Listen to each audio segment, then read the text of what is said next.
of hardcore people? Like, do we get some reward at the end? This is always kind of what the pace I expected it to be. Yeah. I'm actually impressed Natalie and Samantha are still. Although Samantha, you're not taking any courses anymore, are you? You defended, right? How'd it go? Yeah, Yay! it went well. Yeah, I'm all done. So Good. You've got the edits resubmitted and everything? yeah, it's Yeah. been Great. Well, accepted and archived. congratulations. We'll use Thank our you. Zoom Uh, appropriate applauding and um, yeah. great. But yeah, I knew that starting a little late, a lot of the students would drop off in April. I think if I were to do this next year, I would try and start it like second week of January rather than second week of February, just to get it done a month earlier. But so it goes.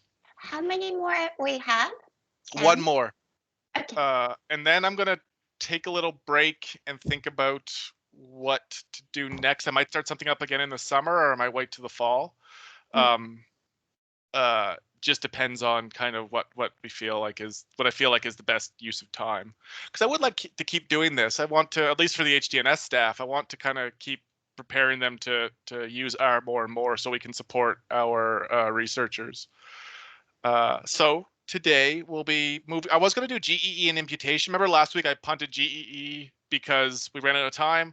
And after I prepared the GEE stuff, I ran out of time again. So I'm not going to do imputation. Imputation, if you're interested in it, I did post 2 sets of slides to the from an old lecture I did 4 years ago. There was a group of master's students that year that were between their first and second year that wanted very specific training on a couple of things. So I did one lecture that was just a refresher on like general linear models and survival analysis. And then the second one was on the first page was on GEE and imputation. So if you're not as familiar with the mathematical methods of GEE, welcome to the club. I'm not super familiar either. I never learned it in my master's. So I've kind of picked it up later on.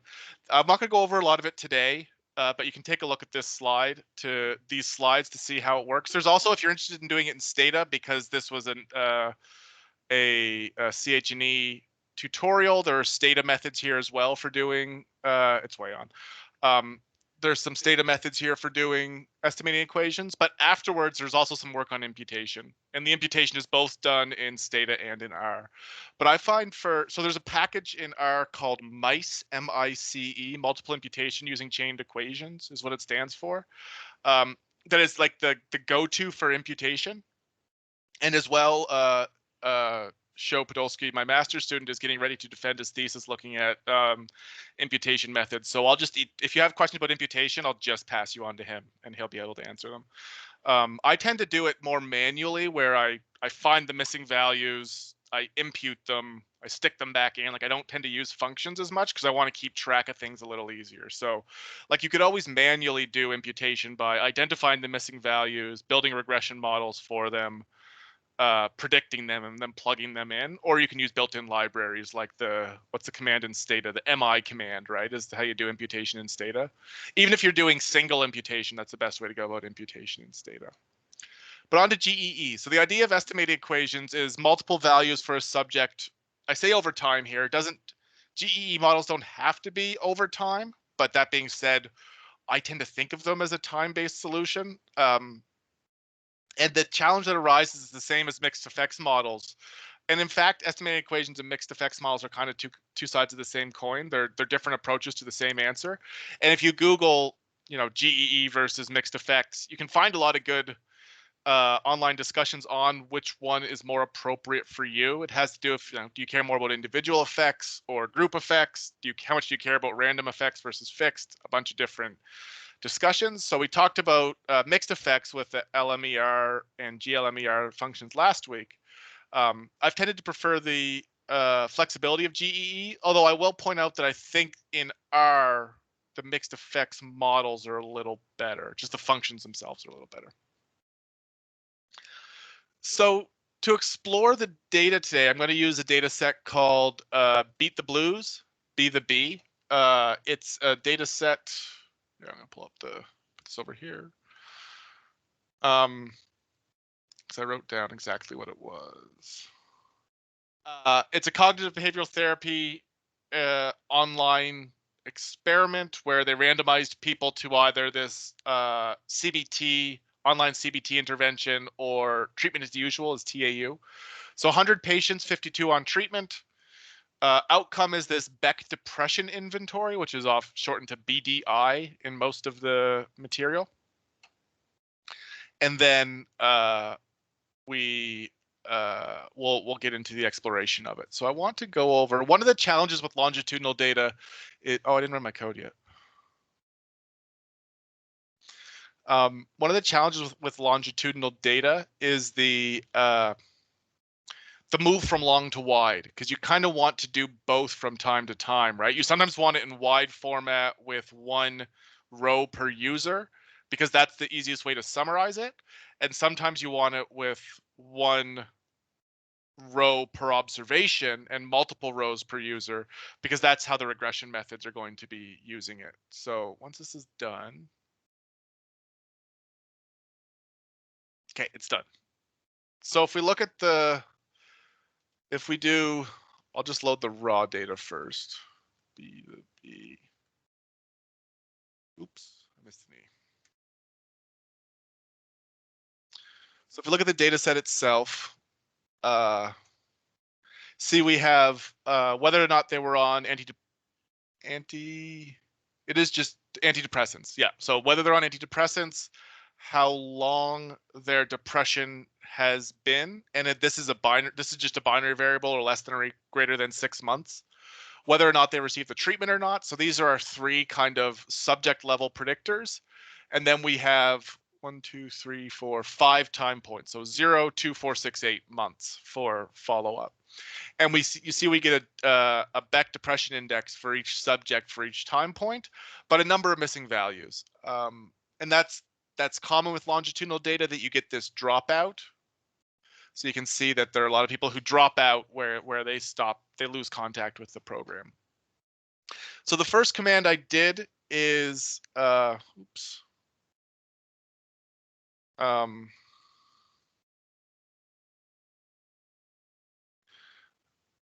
going to break it out just so we can see what happens. So we start with the full data set. Then the first thing I did was just pass it to a tibble, just make it a tibble. The only advantage of that is that when you type it, it prints nicer, right? It doesn't print more columns, and you can see it only prints 10 rows. I find myself doing this, taking a data frame and passing it to tibble more and more often, just because it prints to the output screen well. That's the only real advantage.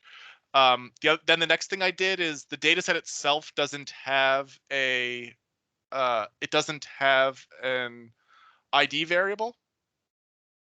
You can see that the first row is the first subject, the second row is the second subject, but it doesn't have an ID variable recorded, and we're going to need that. So I created an ID variable that's just 1 up to the length of the data set, just creating a variable that is the number of observations. And then this last one, relocate, is useful if you want to move variables to the beginning of the data set. That almost never matters, but I find it really weird looking if your data set looks like this. Oh, I'd already done it once. So it's but if your ID variable isn't at the beginning, I just find it confusing. So I find myself using this relocate command just for my own personal understanding, but it's not necessary. There's almost never an advantage to having that there. It's just for your own ease. There's some places where, like, for example, when we do table 1 down here, if I tell it to do a table 1 on all the variables, it'll do them sequentially. So the order of your columns might matter in that sense. But in general, the order of your columns matters very little. So once I run this, I get this is a data frame. It's got 9 columns, 3 predictors, 1 identifier, and then the longitudinal observations are the 5 BDI, the Beck index. So then what I'm going to do next, I'm going to make this a little more readable. Pivot longer is going to take it to a long format from a wide format. And the way pivot longer works is you pass it the names of the columns you want to form the repeated part.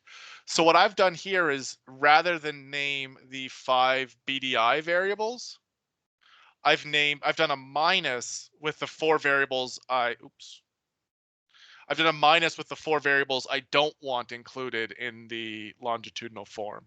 So we could have instead, so if I run that, I get a data set that looks like this. Oops, I didn't actually put the dot long. You can see now it's a, I have drug length and treatment for each subject, and then for each time period, I have their Beck score. I could have, instead of the minus, I could have done BDI.pre, BDI.2 months, 2 months, BDI.4 months, BDI.6 months, BDI.8 months.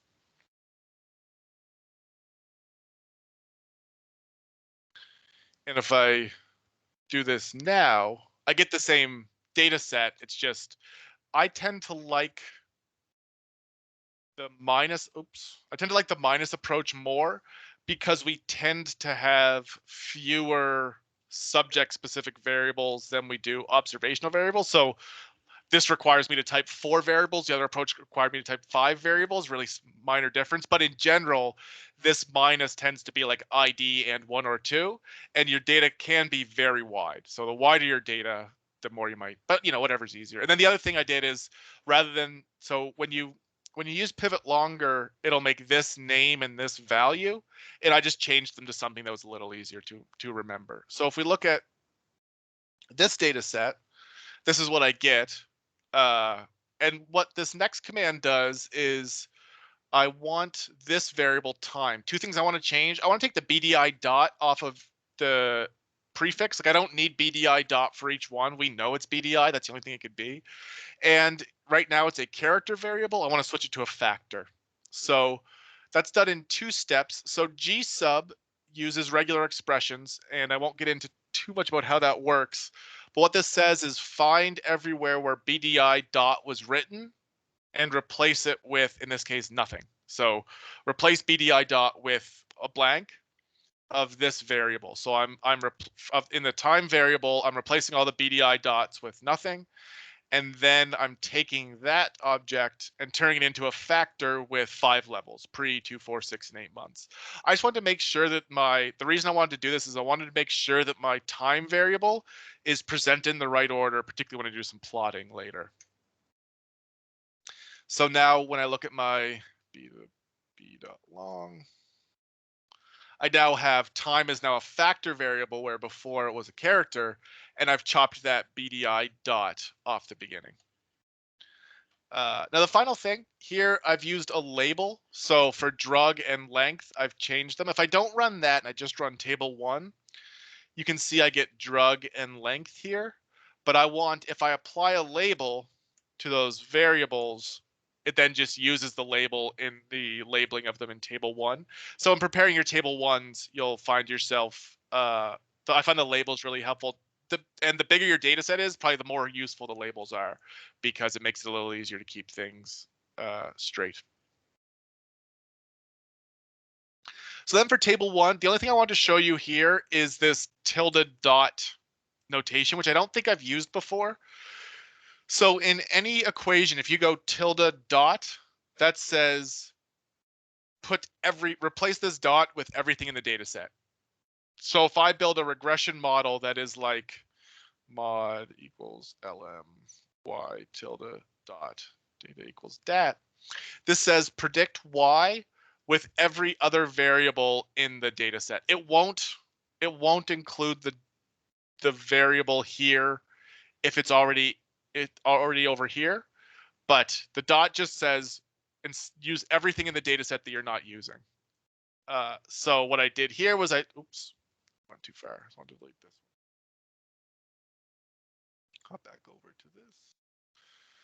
So when I build my table 1 with everything, I get this table, and you can see that the dot doesn't recognize the grouping, so I get my treatment stratified by treatment.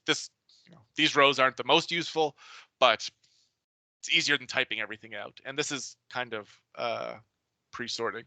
Some of the things we're looking at here from a statistical perspective, the average, ID as well as a variable that probably isn't worth summarizing.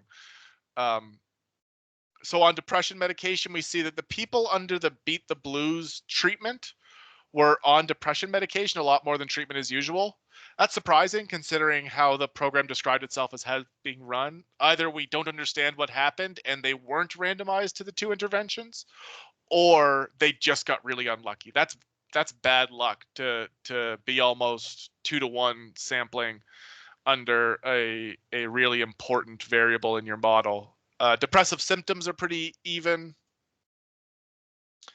And then we look at the BDI score. So we see that the averages were about the same at pre, and then as we go, the Beck index seems to be going down quicker in the intervention group than it is in the control group. Right, so we see that they started with about 24 for 22 to 24, 19 to 14, 17 to 12, 16 to 9, 13 to 8.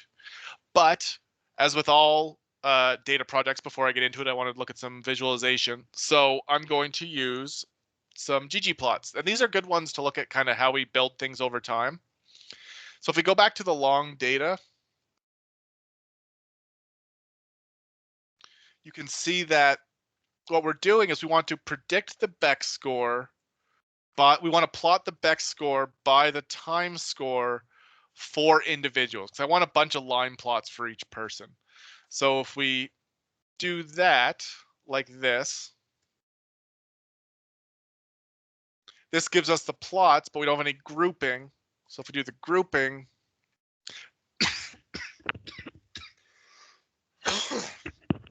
sorry.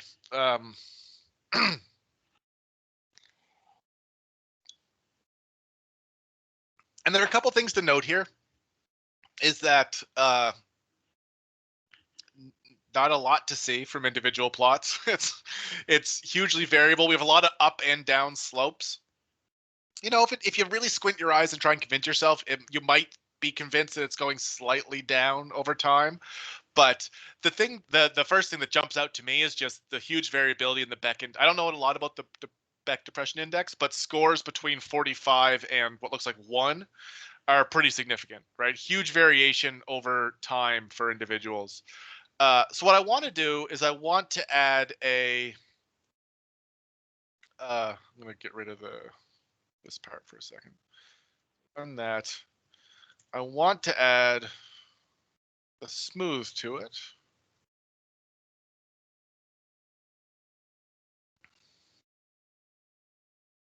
Oh.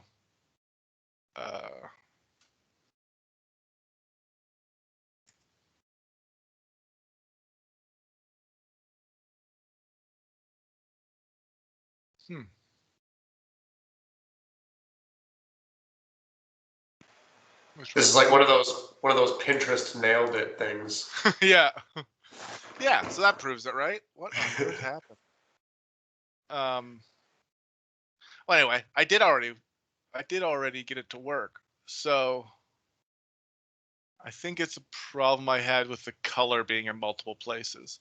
So what I did for this one was I replotted the data with rather than with points just as gray, and that lets me add the smooth behind it. Sorry, in front of it, and it stands out. And then I used the classic theme just to get the gray background off because I was using gray dots.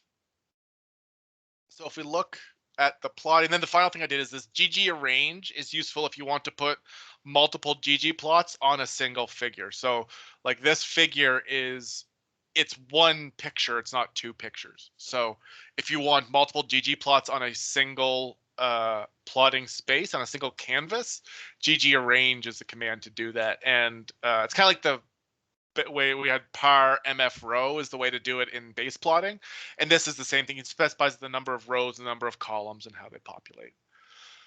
But when we look at this, what we see is that, you know, maybe they start pretty close to one another, especially considering the huge variability in the dots overall. And then the descent is maybe slightly better in the B group, but maybe not a ton. It is hard to see if there's a significant pattern there. So the two things to note are that the treatment as usual subjects do seem to do worse because low is good with the Beck Depression Index, but they also start higher. And the other thing is that the huge variability. So because of that huge variability, I'm actually going to go back to my B.long data, and I'm going to make this the pre-intervention score. I'm going to make it a predictor. So where I had planned to have 5 outcome measures, I'm now going to have 4 outcome measures, and I'm going to make a predictor. It's very common in longitudinal analysis when you have variability in your baseline rate is to use the pre-intervention rate as a predictor. So what I've done is, if you compare this to what I did before, is I added BDI pre as a variable we're minusing, and now you'll notice that for what I said, this is actually more typing than if you typed out the variables to make long rather than not. And then I did the same thing where I changed my time variable to be a factor, and now it's 2468. Then the other thing I did, arrange sorts it by ID then by time. And you do want to sort your data by time. You don't have to sort it by ID, but I do think you should sort it by ID. It just makes it way more readable. So the reason we do this is that it should be sorted by time so that GEE knows where the sequential relationships are for the correlation structures. But sorting by ID is more for my own purposes, just because I want to be able to see what's going on. So we can Hold see on, that. Sam. Sorry. Can you say that again? So if you don't sort by time, a variable that like the computer doesn't know time is meaningful 2468, you have to say this is the factor variable that goes in this order for it to understand what to do. Yeah. So if we take this person, when we're building our correlation structures, and this relates a little bit back to I'll pull up the very good matrix of it. So these are the different correlation structures you can have for estimating equations, right? The independent, it's almost never right. If the independent is there, then you're probably, you don't need to be doing mixed effects. What we're talking about here is we're talking about the relationships between observations within a single person. So how related is my first to my second observation? GEE doesn't accept a variable that tells you what the order of the observations is. It takes them by sort order. So, like for the autoregressive structure, I shouldn't say that so confidently. Okay. I don't think it has a variable. I don't use it with a variable that there might be a way to tell it what the sort order variable is, but I haven't dug into it. There's also a second library called GEE Pack that has additional functions. We'll actually see a little later why that might be necessary. So like for the autoregressive is the only one that it really matters in, right? Because for exchangeable correlation structures, the order doesn't matter. The correlation is row for all of them. For unstructured, you could actually move these around. It again wouldn't matter. Autoregressive is the only one that really takes. What do I do there? Is the only one that really the order of them matters. Though I also think autoregressive is almost always the right correlation structure, just intuitively to me. Like my first observation should be more correlated with my second observation than it is with my third and my fourth, right?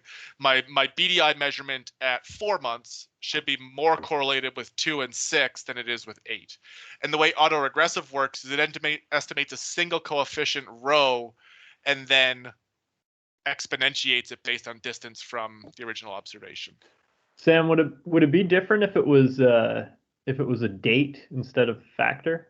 Would it be able to sort it? It would still sort well as long as you had it. So when I say that, as long as it is an as.date or date.pos, whatever the stupid name for date variables is in R. So R has, if you're using dates, I would tell you to actually make it a date object, so like as.date. So if you look at a simple example, where's my x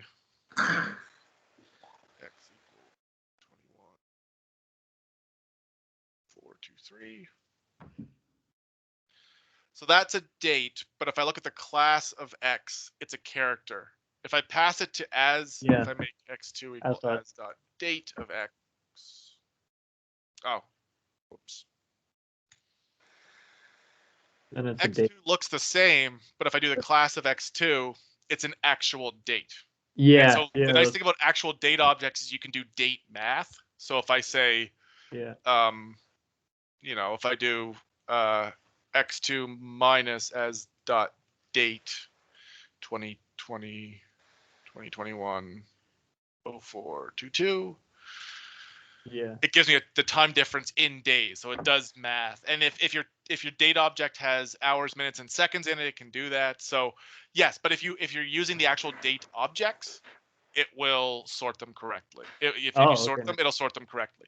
If they're still strings, whether they sort correctly will depend on what date format you're using. Now, if you're using the, as I think, clearly superior year, month, day format that I try and use in all my dates, it always sorts temporally. That's the advantage of doing year, month, day. When you sort year, month, day alphabetically, it sorts things in date order. If you do day, month, year, it's not going to sort in the right order. This is interesting because in Stata, for example, you're like, here's my time variable. Treat this like a time variable and all the following time-sensitive commands. Yeah, you have the xt set command. And here it sounds like it's still the same, but you got to kind of think about how you have to sort it prior to doing an analysis and keep it sorted that way for comparable analysis. That's just interesting. Yeah, it is. It's a little frustrating for me. I wish there was a way, because like when I pass it this core structure object, I wish that seems like the function that I should be able to tell it, like, I want the independence structure based on the time variable, but core structure only takes a character string. GEE is not the best function in R. It has problems in its implementation that other functions in R don't. It's just not as well maintained a library. Like it's not maintained by the kind of R experts that other functions are. I've never had to do anything wrong. I say that it's going to do something wrong here in a little bit, but but that is one complaint of mine, is that when I tell it has a correlation structure, it uses the order of the data to set that correlation structure, where I would prefer to pass it a variable. So the actual structure of the function, we have the formula, which is the regression equation. Then we have to tell it three other things. I guess we have to tell it the data as well. But ID tells it the variable that is causing the grouping. So that's usually going to be your user ID. But if you're using GEE for clusters of subjects, this would be the clustering variable. Family tells you what regression model you're building. So Gaussian, because we're doing linear regression here. If you were doing binomial regression, which I think I do in the breakout session, you would have family equals binomial here. And then the core structure can be, I think they support 4. I always investigate 4. I don't actually know how many they support. So one of my first pet peeves of the library, let me make sure I've run all this. When I run the model, is it prints this. So it starts, GEs are an iterative process. So what it starts with is a non-linear regression, just a logistic regression on the baseline values. And that's just their starting point. And it decides to print it, and you can't tell it to not print it. So there are some tricks you can do with sync to kind of like trick that output to go to the garbage. But that's why when you look at my output here, like down here, when I fit a bunch of them, like I fit this model, it prints a set of coefficients that aren't the right coefficients. These aren't even the coefficients for the model. These are the coefficients for this simple logistic regression that were used to fit the original model. If you complain about it to the authors, they get really snippy. So I'm not going to again. But when we end up with our model, we do the same thing as before. So once we fit our model, it's fine. Like it's when we print our model, we get a little bit of output. So we get the coefficients and the correlation structure. And then when we do the summary on the model, we get the full coefficient table, and again the correlation structure. Now, two things here that are a challenge. This is why I've used that that custom function. They give you the estimate and then the naive, which would be the formula, the algorithmic driven as standard error and test statistic, and also the robust, which Stata calls, what's the other option for estimating variances in Stata? It's not robust. It's is it robust? No, what's the term? Comma robust will give you your sandwich standard errors. Yes, the sandwich standard error. It is robust, right? Yeah. So Stata R just gives them both to you and lets you pick. You don't have to, but they don't give you the p-value. And if you thought they were snippy when you asked them for to stop printing that, ask them to add a p-value to their coefficients table. I feel like I was almost voted off a mailing list for that once. So I just do it myself now because we have a Z statistic, right? So we can pass 1.57 to the normal distribution. The other thing is they haven't implemented a confidence interval function yet. So you need to calculate, you need to take the estimate, add plus or minus 1.96 times the standard error, robust standard error to get the confidence interval anyway. So might as well get the p-value. And that's what this function does. So if you see what this does, and this is kind of, I have a couple places here, are good examples of where you should be building custom functions in your code just to save you typing. So this is a function that takes a model, takes a summary of it, pulls out the coefficients. You can see that I'm dropping the naive ones for the sandwich estimates. You can use one or the other. Like rather than 1, 4, 5, you could take 1, 2, 3. I can't imagine a scenario where I would want to report both. Like that. Make a decision, and if you're taking my advice, use the robust one. But either way, if you want to use the naive's a little rude. The formula driven ones, you could change this to comma 1, 2, 3 would give you the first, second, third column. And then I do some things, convert it to a data frame, row names to column, just because these are row names, we need them in a column to do some math with them. Transform them into a tibble. That, again, that's just that thing I do because I like to print out of tibbles a little more. And then I'm going to rename some variables. So I changed row name to variable. These titles have spaces and dots in them, which are fine. You can do that. But I find then I have to, if you have variables with spaces in them, you have to backtick them every time you want to refer to them. Kind of like any programming in Stata, right? If anyone's ever tried to write a for loop in Stata, you got backticks flying all over the place. And I find they make the code look confusing. So I changed the variable robust s.e. to just se and the robust z to z. The only advantage is it makes these next 3 commands look a little bit cleaner. Like it's not a huge deal. So then the lower confidence limit is the estimate minus the normal distribution times the standard error. The upper confidence limit is plus the p-value using the normal distribution. And then again, I use that relocate to go variable, estimate, lower confidence limit, upper confidence limit, because I want those at the beginning before I do my testing. So if I run that command, we can see it like this. So this is the estimate, the confidence interval, and the p-value for all my variables. And then I just pass it through cable to get a pretty table. Sam, I have a question. Yeah. Is there like a code to get like goodness of fit stats, like the QIC on this? There is. It is called QIC, I think. I didn't stick it in. Let me, did I leave that code open? Just 1 second. GE examples. So I think it implements both QIC and the other one, the modified one. But I didn't. Yeah, QIC and QICU. So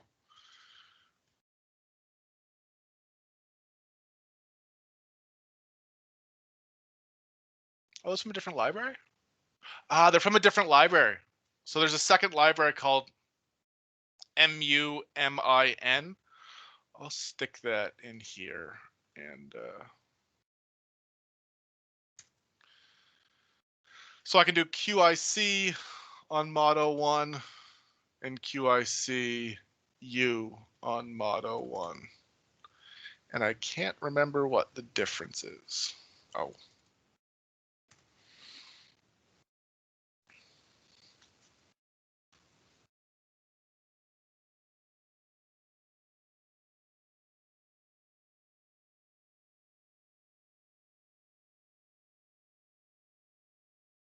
Well, that's not that well documented. Another one, the deeper you get into our libraries, the worse the documentation gets. So I'm not sure what the difference is between QIC and QICU. One of the nice things is that you can pass multiple libraries to it. So for example, I could do QIC on mod 01, mod 02, mod 03, mod 04, and get the QICs, the model fits for each of those. Now I will caution you here, as we'll see later, mod 04 is the the autoregressive correlation structure, and I had to drop some subjects from that one, so it's not apples and oranges, or it is apples and oranges, not apples and apples, comparing model 4 to model 1, 2, and 3 because it has fewer observations. Okay, great, thanks. Dan, go ahead. You said something at the start that kind of was hilarious, saying that the command spits out the estimates that you can't really use. But the things that I thought you were pointing at look to be exactly the same estimates that are in the final my summary table. Are they? I could be wrong, because I might be wrong about what you were actually pointing at as wrong.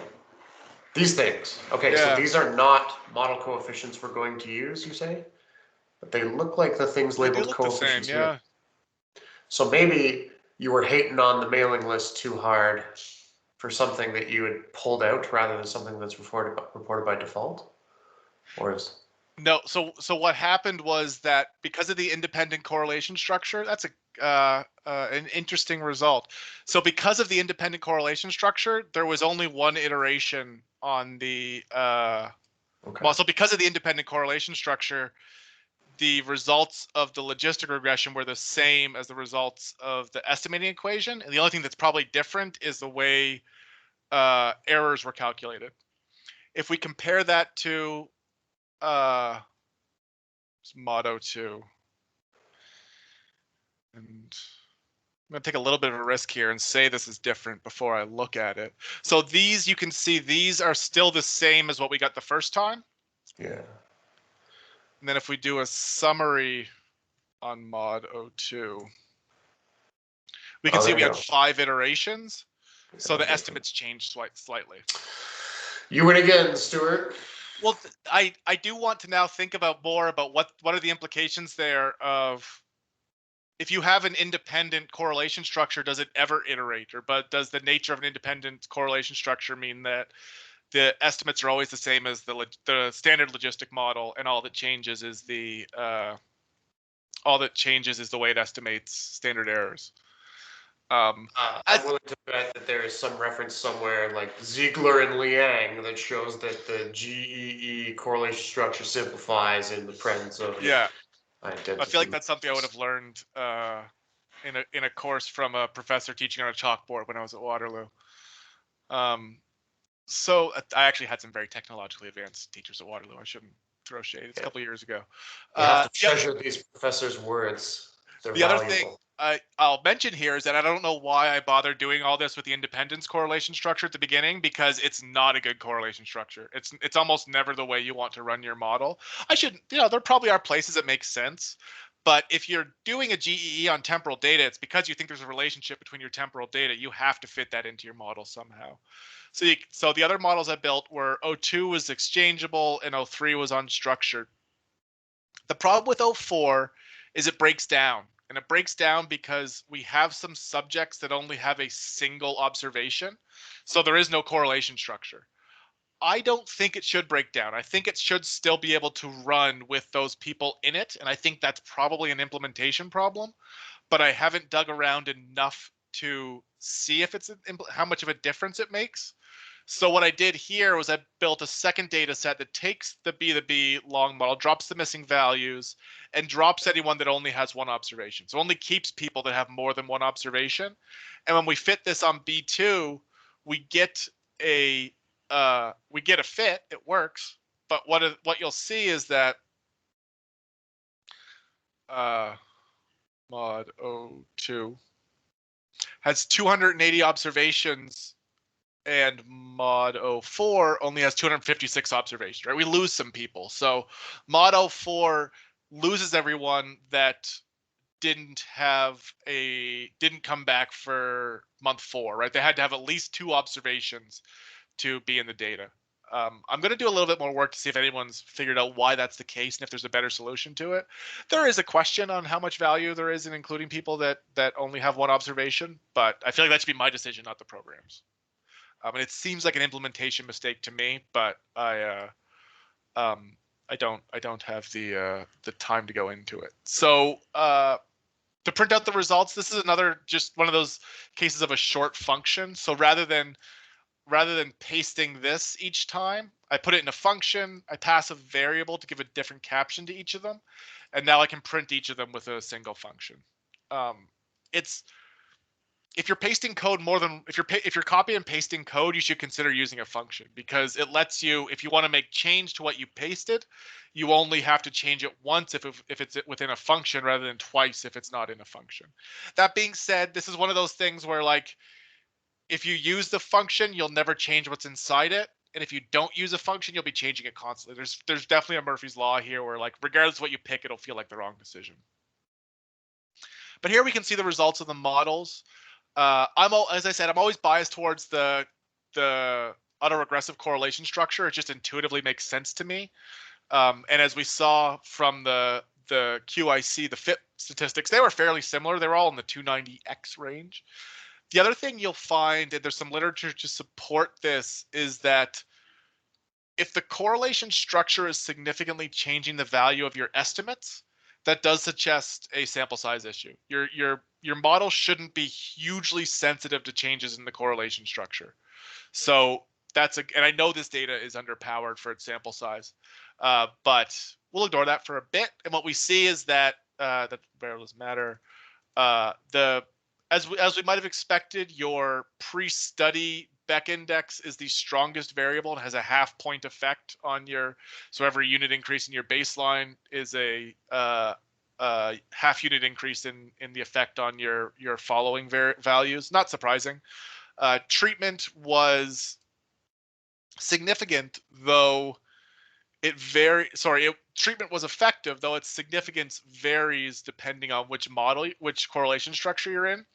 And the fact that the treatment is effective in the model that drops some observations really should make you question, oops, bumped a chord there, really should make you question whether it was appropriate or correct to drop those people.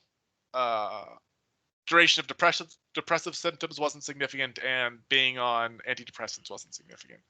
They'll both go in the direction you might expect. Finally, if you look at the model, one of the variables is called working correlation. So mod $working.correlation gives you the estimated correlation matrix. So we can see this is the independent one. Here's our exchangeable. So this has a single row for all of them. Here's the unstructured, and here's the autoregressive. So you can see that the unstructured and the autoregressive are very similar. That's often the case if autoregressive is correct, because unstructured is just a higher degrees of freedom analog to the autoregressive one. But the next step would be to figure out which correlation structure you want to use, which one's most appropriate, and going from there. So for the breakout session, I want you to kind of go through that same process, but with a new data set. So there's a data set called respiratory, RESPIRATORY. I would assign that to like a dat.resp if you have the same spelling problems with the word respiratory that I do. But you're going to take that data set and then kind of do what we did here. So build a table 1. I have to close the rooms. So create a table 1, try and come up with a graphical summary, and fit a GEE model. And I think 2 rooms makes the most sense, right?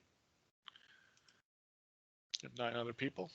So I'll send you to your rooms in a second, and then I'll come by to see how it's going. We'll take about half an hour and come back at about 10:02. And we click start rooms now. All right, see you guys in a bit.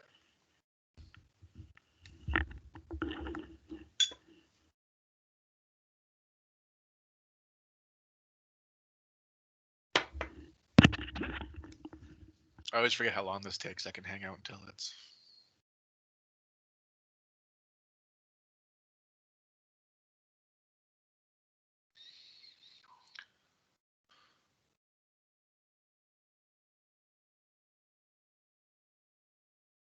All right, everyone made it. Good.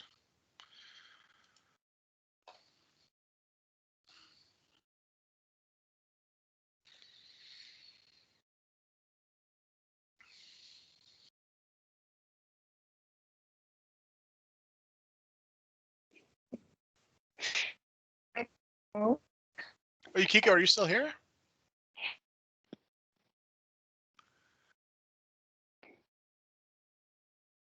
That's weird. Let me see if I can get you to your. You're assigned to it, and your video died. I myself. Maybe try leaving and rejoining.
Okay. Can you hear me?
Oh no, it didn't do that. Never mind. I don't know why. You know, it said Sam removed you from the chat, and then we all got busted back into the main room. So it's like we have a little bit of a warning before we get relocated. Oh yeah, okay. Hey, Cameron. Hey, Dan. I guess Cameron, were you here the whole time? Yeah, sorry, I had my video off. I was. Oh, I'm sorry, I didn't notice you were here. Sorry. No. So yeah, so that was the pivot wider was tricky. I think everyone got there at the end, but it's a tough thing to wrap your head around. This is sometimes referred to as melting and casting in data science. Which way does it go? You melt data to long format and then cast it to wide format.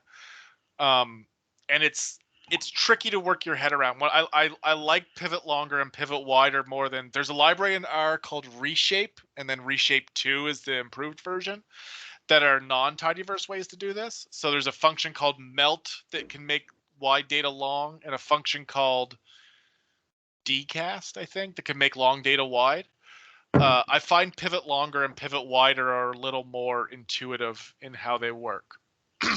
But you might find some tutorials or old code, even some of my old code, a lot of my old code actually, uses Reshape a lot more than it uses the tidyverse functions. Who's that? Oh, bye, Samantha. So yeah, so once you have your data in wide format, the table one's pretty easy to build, right? It's just table one grouped by treatment. So let me pull those over to the command window.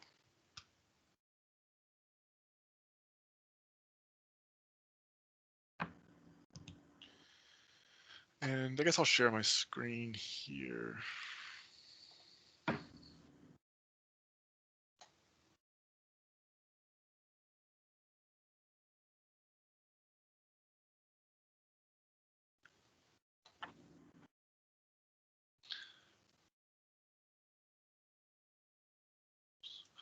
Just 1 second.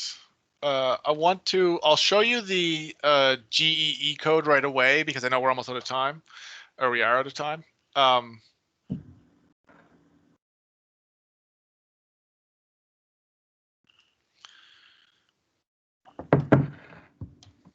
then we'll talk, we'll go over some of the plotting options, but people can leave after that because we could spend forever on that.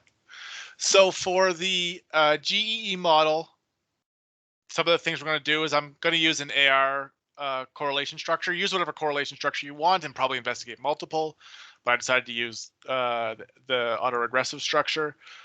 And the other thing is that you can see here, I took the respiratory, the long data, and I made status into a binary variable. So if we look at the... Oh, it's only 2. Yeah, it's a two-level variable. Status. So it's a two-level variable, good and poor. So I just want to build a logistic regression model predicting good.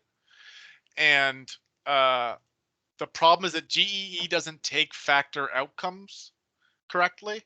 So we need to convert it to a 1-0 variable. There might be a way to get it to take, I didn't want to play around with it enough, so I made it into a 1 variable. So if we look at dat.respo1, oops, dat 1.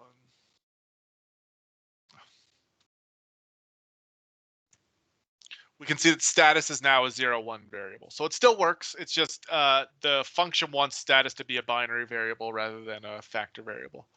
But once we run it, we do a summary on it, respo1. Then we get, here's our AR1 correlation structure. So pretty low row value. Although I think that's common for estimating equations on binary outcomes. And then here are estimates. Now, because this is a binomial model, we would need to exponentiate these to get odds ratios. So if you go back to what we did before, where we got the point estimate and the confidence intervals for the GEE model, that my summary function, this function here, we would want to write another one that does the same thing, but then before it returns it, it exponentiates the estimate in the lower and the upper confidence interval. Just to make sure we get the, I mean, you feel free to present your estimates as changes in the log odds, just nobody ever wants to see that. But yeah, the model fits pretty smoothly. So if anyone has any questions about that, we can talk about it. Otherwise, we can talk about visualization.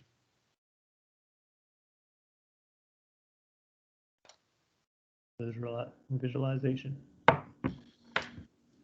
So for the plotting, one of the challenges here is that it's not a continuous outcome, right? So before, what we did, so if we go, Oh, so it's going to be just 0 or 1. Yeah, right. So the thought would be we would want month on the x-axis, and we would want status on the y-axis. But if we try doing point, this might actually just break. Oh no, yeah, like it's we have summaries for both. So what we need to do is we need to get the data into a summarized format. This is a little more similar to a bar plot than a line plot, because we really want to know percentages, right? So if we look at the data in long format, what I'm going to do is, I don't think I've shown you this much yet. I'm going to group by a couple variables. So I want to group by month, treatment. This is the one I did last time.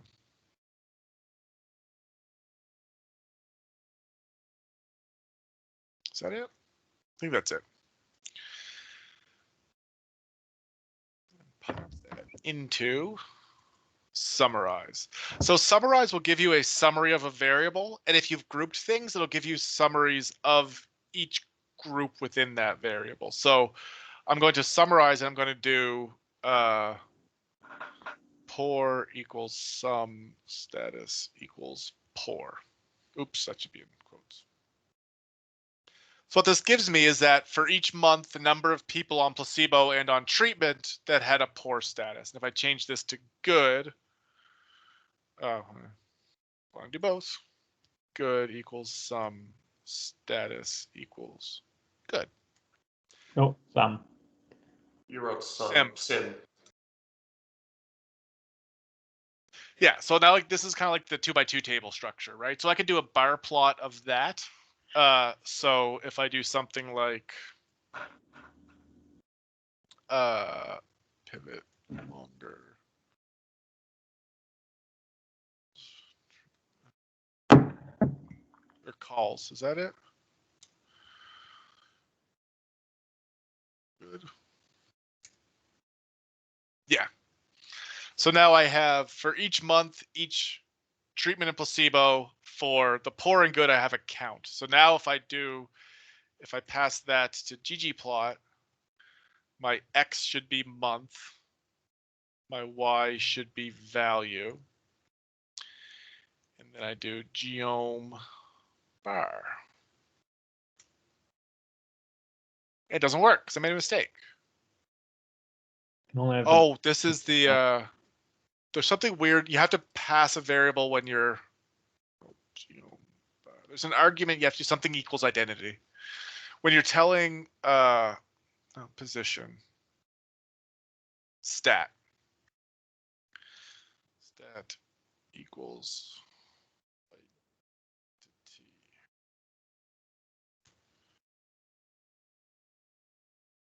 identity.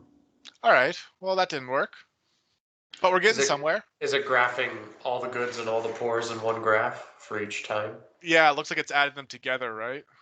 Mm-hmm. Would you group by or?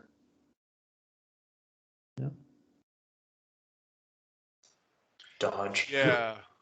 So let's take a look at this data set again.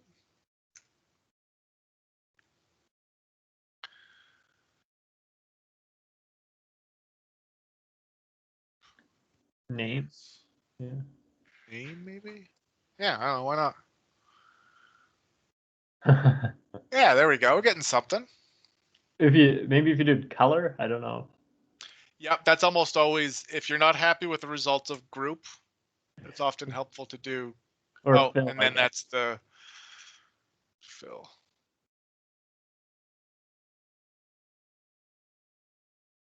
Yeah, that's nice. Yeah, that's not bad. But it's not, it hasn't, it's not splitting between treatment and control. Right? So this is, in month 0, we had this many goods and this many pours, but it didn't, we don't have the separation. So we want to group by multiple variables. And Did you put that into like a column? Do you like group? yeah, so we could do that, couldn't we? We could like mutate group name equals paste.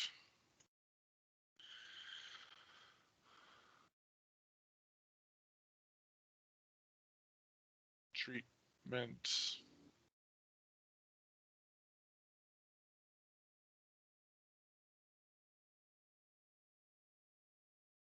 Name.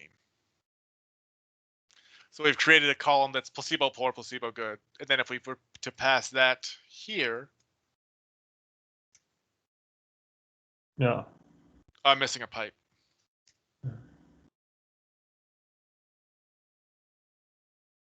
Well, that's something. It's getting closer.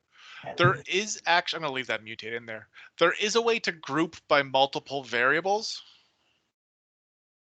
but I don't remember what it is. So now we're gonna learn the true tech key of working with R, is how to Google things. Group by multiple. Could you just do like C and then in parentheses? Maybe? Yeah, I might as well try it. I have a feeling that doesn't work, but this is the other thing I said, is that I'd rather try things than Google them. So Yeah.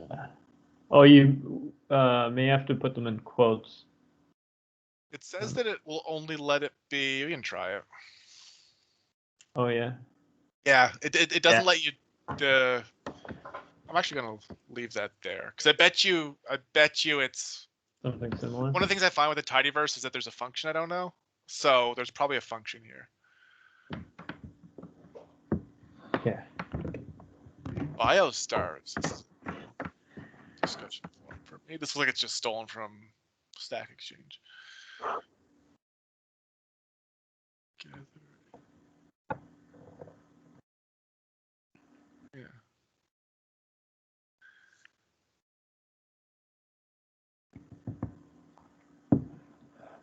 I don't like any of those.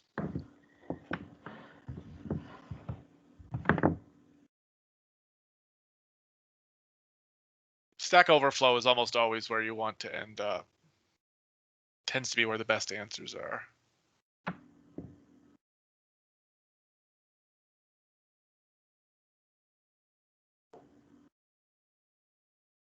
No, that's not.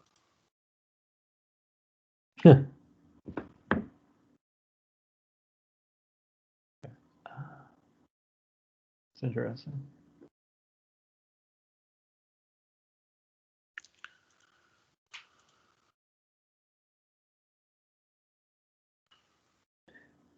I would think this would be a fairly common thing.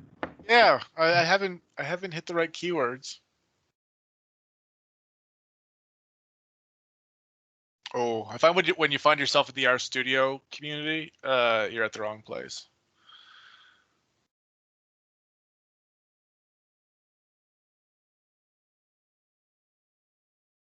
Again, this is just a single. Like this is we need multiple.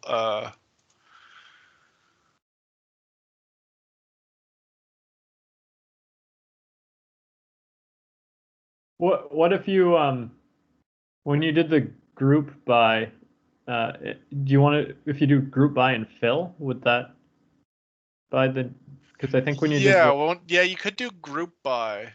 That might work.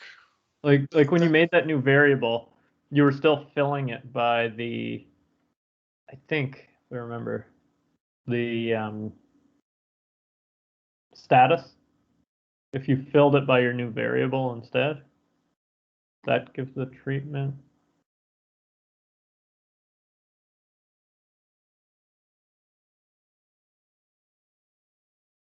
There it is.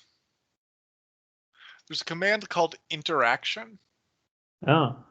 So someone's done group equals interaction size and type. Let's try that. I still don't know if it'll work.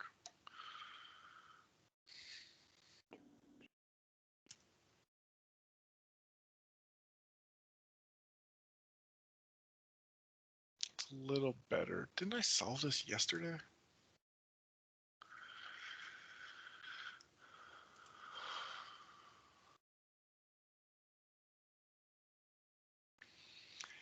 Yeah, so this is one of, I didn't really like these approaches. So this is, if we just look at this data, this is the respiratory data, but I've made status binary. And then I just did a smooth line for each group. So this is a line plot for each group. And maybe I should do SE equals false. I really don't buy those confidence intervals. So this is the percentage of people in each group that are good or poor. And then if you, what's this one do?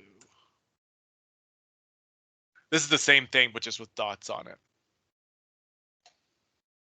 But this is the one I was trying to do. Why wasn't it? Oh, I actually needed more interaction terms. So if you look at this data set, this is the one we had before, right? The treatment, the month, the name, and then how many people in each group. Yeah. So, oh, that's what I did. So the x-axis is the interaction of 3 variables. So name, treatment, and month. And then the value is going to be in the y-axis. And then I'm going to color it based on the interaction of treatment and name, with month being the non-coloring option. So if we run that, that gives us our specific variable. The problem we were having with that first one is that because we didn't specify the interaction on the x-axis, it wasn't labeling the bars correctly. So you can see here we've got labels for each bar. And then if you use the paired palette, it looks a little better because it kind of matches the colors to each other. Okay. Where the light blue is good and the green is poor. You can play with the other thing you might want to do is you can play with the ticks and with the spacing a bit. Yeah. But I thought this was about far enough. So it's interesting, kind of like, is that one or this one more effective? I kind of like this one. I want the lines thicker, but. Do you use the rainbow palette last week? Was that what was the palette? Yeah, so the I specifically use, when you use the Brewer palettes, those are from the R Color Brewer library. And so I'm using this one specifically because I know they have a good paired palette, which is good for, like, it goes dark light of the same color. So it's useful for this specific situation. Yeah.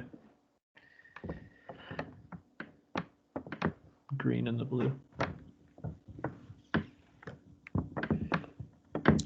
All right, so I think I'll end it there. I've got another meeting coming up in a little bit, but next week, I guess, I'll send an email out.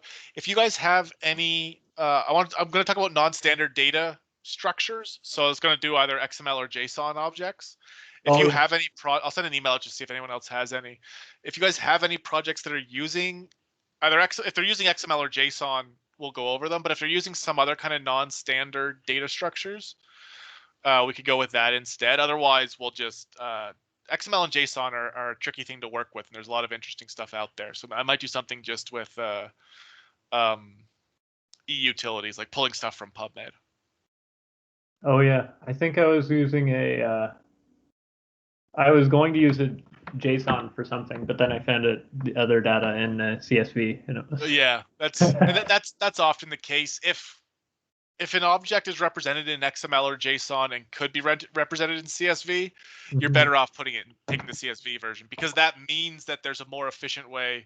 JSON objects are not efficient ways to store grid data. They're efficient ways to store non-grid data. So we'll see, like, like when I pull all the citations of a front that have cited a certain paper, that's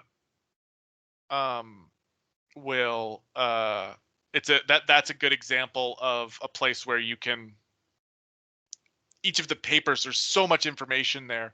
It's easier to list it as a clump object than a spreadsheet, because the spreadsheet would be so wide and so many of the columns would be empty, because you're not necessarily going to have the same information for each one. But that being said, we often, the work we do is to transform it into a spreadsheet, but just the variables we want. But yeah, we'll go over that next week.